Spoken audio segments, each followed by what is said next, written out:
جو اپنے والد حضرت ہاشم کی وراثت اور ترکہ میں جائیداد آئی تھی، اس میں ایک حویلی تھی۔ یہ نوفل جو ہیں، جو چچا تھے مطلب سے بڑے، انہوں نے ان کا حویلی کا جو صحن تھا اس پر قبضہ کر لیا اپنی طاقت دکھانے کے لیے کہ دیکھو سرداری کے منصب کا حقدار میں ہوں، میری طاقت زیادہ ہے، تم بھتیجے ہو، میں چچا ہوں، تو حقدار میں زیادہ ہوں۔ تو اس لیے وہ حسد کا شکار ہو گئے، حویلی کے صحن پر قبضہ کر لیا اور ہر طرف جو ہے ان کی برائی کرنے لگے۔ حضرت عبد المطلب نے جب یہ دیکھا، اب وہ اپنا مددگار وہاں پر تلاش کر رہے تھے لیکن کوئی ان کا مددگار نہیں تھا، تو پھر حضرت عبد المطلب نے یہ خبر مدینہ پہنچائی۔ جو ان کی والدہ سلمہ کے بھائی تھے، یعنی حضرت عبد المطلب کے ماموں، ان کا نام ابو اسعد تھا، وہ بے پناہ محبت کرتے تھے اپنے بھانجے سے، تو ان کو یہ خبر پہنچائی کہ میرے ساتھ مکہ میں یہ معاملہ ہو رہا ہے۔ ابو اسعد نے جیسے ہی قاصد سے یہ خبر سنی، 50 نوجوانوں کو لے کر کے وہ مدینے سے مکہ کی طرف روانہ ہو گئے۔ جب وہ مکہ پہنچے، حضرت عبد المطلب نے اپنے ماموں کا استقبال کیا اور کہا المنزل یا خال، چلو گھر چلیں اے ماموں۔ تو ابو اسد نے غصے بھرے لہجے میں جواب دیا کہ پہلے میں نوفل سے 2 ہاتھ کر لوں اور اس سے بات چیت کر لوں، اس کے بعد گھر آؤں گا، پہلے نہیں آؤں گا، پہلے میں اس کی خبر لے لوں۔ فوراً خانہ کعبہ میں پہنچے جہاں مکہ کے سردار جمع تھے اور نوفل بھی وہاں پر تھے۔ وہاں پہنچنے کے بعد تلوار نیام سے نکالی اور پھر تمام قریش کے سرداروں کو مخاطب کر کے کہا کہ ہمارے بھانجے کی حویلی کا صحن جس نے بھی چھینا ہے وہ اسے واپس کر دے، ورنہ اس کعبہ معظمہ کے رب کی قسم کھا کر کہتا ہوں کہ اس تلوار سے میں اس کے 2 ٹکڑے کروں گا، اسے کوئی بچا نہیں سکے گا۔ یہ اتنے زیادہ جو ہے غصے کے اندر گرجدار آواز میں وہاں جا کر کے کہا کہ سب سردار سہم گئے، اور نوفل یہ دیکھ کر کے بالکل ڈر گیا اور فوراً سامنے آ کر کے کہا کہ اے ابو اسد، غصہ کرنے کی ضرورت نہیں ہے، میں خانہ کعبہ کے رب کو گواہ بنا کر کے کہتا ہوں کہ آج سے اس حویلی کا صحن تمہارے بھانجے کا ہے۔ اور اس طریقے سے جو ہے یہ معاملہ حل ہو گیا اور حضرت عبد المطلب کی حویلی کا جو صحن ہے وہ بھی ان کے پاس آ گیا۔ ان کے ماموں 3 دن تک مکہ میں رکے اور پھر اس کے بعد وہاں سے روانہ ہوئے۔ اب چونکہ حضرت عبد المطلب کی زندگی میں ہی حضور کی پیدائش ہونی تھی، اس لیے اب خانہ کعبہ کا جو رنگ ہے، وہاں کی رونق ہے، اس کو بھی بڑھانا تھا۔ اللہ تبارک و تعالیٰ یہ چاہتا تھا کہ میرے محبوب جس شہر میں آئیں تو وہاں لوگوں کی آمد و رفت بھی زیادہ ہو۔ اب مکہ کے حالات ایسے تھے کہ وہاں پانی کی بڑی تنگی تھی۔ آج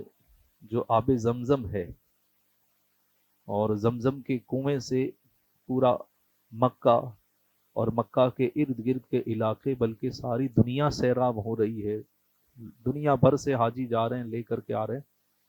تو یہ جو زمزم کا کنواں ہے اس کی تاریخ تو آپ جانتے ہی ہیں کہ حضرت ابراہیم علیہ السلام نے اپنی زوجہ حضرت ہاجرہ اور اپنے بیٹے حضرت اسماعیل کو یہاں پر چھوڑا تھا، تب یہاں کوئی آبادی نہیں تھی، سنسان علاقہ تھا، جنگل و بیابان تھا، اور حضرت اسماعیل علیہ السلام پیاس کی وجہ سے تڑپے، حضرت ہاجرہ صفا مروہ کے چکر لگا رہی تھی، اور اس وقت حضرت اسماعیل علیہ السلام نے پیاس کی شدت کی وجہ سے ایڑی کو رگڑا زمین پر،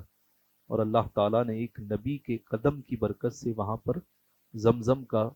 چشمہ ظاہر فرما دیا۔ تو یہ نبی کے قدموں کی برکت ہے کہ زمزم کے پانی میں یہ تاثیر ہے کہ بیمار پیتا ہے تو اسے شفا مل جاتی،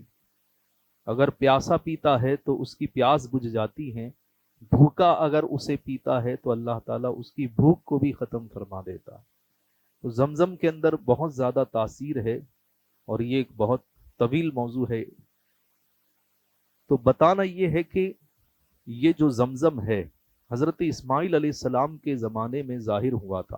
اور تب تو وہاں کوئی آبادی نہیں تھی، صرف ماں اور بیٹا حضرت اسماعیل، یہ دونوں ہی وہاں پر تھے۔ پھر ایک قافلہ وہاں سے گزرا جن کا تعلق قبیلہ بنی جرہم سے تھا، تو وہ لوگ وہاں سے گزر رہے تھے، پانی کی تلاش میں یہاں پہنچے، پھر دیکھا کہ اتنا بہترین چشمہ یہاں پر ہے اور اتنا بہترین پانی اس جو ہے چشمے سے نکل رہا ہے، تو انہوں نے وہاں پڑاؤ کرنے کی اور وہیں رکنے کی اجازت طلب کی حضرت ہاجرہ سے۔ حضرت ہاجرہ نے اجازت بھی دے دی، اور پھر یہ قبیلہ وہیں رک گیا، قبیلہ بنی جرہم۔ حضرت اسماعیل علیہ السلام کی شادی بھی اسی قبیلے میں ہوئی، اور پھر حضرت اسماعیل علیہ السلام کی اولاد بھی بڑھنے لگی۔ تو یہاں حضرت اسماعیل علیہ السلام کی اولاد بھی تھی مکہ میں، اور قبیلہ بنی جرہم کے لوگ بھی تھے۔ عرصہ دراز تک یہ سلسلہ چلتا رہا، اور مکہ کی جو تولیت تھی، چونکہ قبیلہ بنی جرہم کی تعداد زیادہ تھی، تو ان لوگوں نے مکہ کی تولیت پر قبضہ کیا، اور وہاں کے سارے امور یہ انجام دینے لگے، اور اپنی تعداد کے زیادہ ہونے کی وجہ سے کچھ ظلم و ستم کا ارتکاب بھی انہوں نے کیا۔ تو بعد میں جنگ ہوئی بنو بکر اور بنی جرہم کے درمیان، اور اس جنگ میں بنو بکر کو اللہ تعالیٰ نے کامیابی عطا فرمائی، اور بنو جرہم جو ظلم و ستم کر رہے تھے ان کو شکست ہوئی، اور بنو بکر نے ان سے کہا کہ اب تم یہاں سے جاؤ، اور حضرت اسماعیل علیہ السلام کی جو اولاد ہے وہی مکہ کی تولیت کو سنبھالیں گے، مکہ کے متولی وہی ہوں گے، یہ سارے امور وہی سنبھالیں گے، تم یہاں سے چلے جاؤ۔ تو قبیلہ بنی جرہم کے لوگوں کو جب جانے کا حکم دیا گیا، وہاں سے جلا وطن کیا گیا، تڑی پار جسے کہتے ہیں، تو ان کو پورے قبیلے کو وہاں سے تڑی پار کیا گیا۔ تو اس وقت انہوں نے انتقام کی آگ میں اور حسد میں یہ کیا کہ جو زمزم کا کنواں تھا اس کو انہوں نے دبا دیا۔ وہاں پر سونے کے 2 ہرن تھے، وہ کنویں میں ڈالے، اور پھر وہاں جو تبرکات تھے، حضرت اسماعیل علیہ السلام کے زمانے سے خانہ کعبہ پر جو قابل اور حابل کے درمیان جو مقابلہ ہوا تھا اور قربانی والا، حضرت اسماعیل علیہ السلام کی جگہ پر جو دمبا آیا تھا، ذبح ہوا تھا جنتی، اس دمبے کے سینگ اور اس کے کچھ ہڈیاں جو ہے وہ خانہ کعبہ میں لٹکائی گئی تھیں، وہ سب تبرکات بھی انہوں نے زمزم کے کنویں میں ڈال دی، اور اسی طرح کچھ تلواریں تھیں، اور یہ ساری چیزیں جو وہاں پر قابل زیارت تھیں وہ سب انہوں نے کنویں کے اندر ڈال دی، اور پھر کنویں کو اوپر سے بالکل بند کر دیا، اور اس طریقے سے بند کر دیا کہ کسی کو اس کا نام و نشان نہ ملے۔ اب یہ لوگ وہاں سے جلاوطن ہو گئے، چلے گئے، اور حضرت اسماعیل علیہ السلام کی اولاد نے پھر یہاں کا معاملہ سنبھالا، لیکن کسی کو بھی زمزم کے کنویں کی یاد نہ آئی، اللہ کی مشیت تھی، کسی کو یاد نہ آئی، اور پھر یہ معاملہ چلتا رہا، صدیاں گزر گئیں، اور اب حضرت عبد المطلب کے ہاتھ میں مکہ کی سرداری آئی۔ یہاں جو ہے پانی کی قلت تھی، حضرت عبد المطلب ایک دن خانہ کعبہ کے صحن میں بیٹھے ہوئے اچانک ان کی آنکھ لگ گئی، تو خواب میں انہیں دکھایا گیا کہ کوئی کہنے والا یہ کہہ رہا ہے احفر طیبتن، کہ پاک جگہ کو کھودو، پاک جگہ کو کھودو۔ جب وہ بیدار ہوئے انہوں نے اس کے بارے میں سوچا کہ مجھے کس چیز کے کھودنے کا حکم دیا جا رہا ہے۔ اب وہ سوچتے رہے لیکن انہیں کچھ سمجھ میں نہیں آیا۔ دوسرے دن پھر خواب آیا، پھر انہیں کہا گیا کہ پاک جگہ کو کھودو، انہیں پھر کچھ سمجھ میں نہیں آیا۔ پھر تیسرے دن بھی خواب آیا لیکن پھر انہیں سمجھ میں نہیں آیا۔ تو چوتھے دن جو خواب آیا بالکل واضح خواب آیا کہ جس میں کہا گیا کہ زمزم کے کنویں کی جو جگہ ہے اس جگہ کو کھودو، اور اس کی نشانی بھی پھر انہیں بتائی گئی کہ یہ جو زمزم کا کنواں ہے جو پوشیدہ کر دیا گیا تھا، وہ اس وقت جو دو بت تھے وہاں پر، تو ان بتوں کے سامنے، دو بتوں کے سامنے یہ زمزم کا کنواں ہے، وہاں پر کچھ گائیں، ان کا نام اصاف و نائلہ، یہ دو بت تھے۔ اب یہ ان کی بھی تاریخ ہے کہ اصاف و نائلہ کے بت یہ کیوں تھے وہاں پر، یہ بھی میں کبھی بتاؤں گا۔ تو ان کے بت کے سامنے جو چبوترا تھا وہاں پر یہ بتایا گیا کہ کچھ گائیں ہوں گی، گائیں، اور کوا آئے گا، اور کوا آ کر کے جہاں اپنی چونچ مارے گا اسی جگہ تمہیں کھودنا ہے۔ اس طریقے سے مکمل خواب واضح طور پر نشانی کے ساتھ انہیں بتایا گیا۔ حضرت عبد المطلب جب بیدار ہوئے تو انہیں احساس ہوا کہ یہ تو اسی زمزم کی بات ہے کہ جو حضرت اسماعیل علیہ السلام کے صدقے میں ہمیں ملا تھا، اس کنویں کی یہ بات ہے۔ اگر یہ میرے ذریعے ظاہر ہوگا تو پھر پورے مکے کے اندر اللہ تبارک و تعالی مجھے عزتوں سے نوازے گا۔ تو اس لیے اب اس خواب کو پورا کرنے کی آپ نے جو ہے تمنا ظاہر کی اور اس کا مکمل ارادہ کیا۔ آگے کیا ہوا انشاءاللہ تبارک و تعالی آئندہ بیان کیا جائے گا۔ اللہ تبارک و تعالی ہم سب کو نور مصطفیٰ صلی اللہ تعالی علیہ وسلم کے فیضان سے مالا مال فرمائے۔ السلام علیکم ورحمۃ اللہ وبرکاتہ۔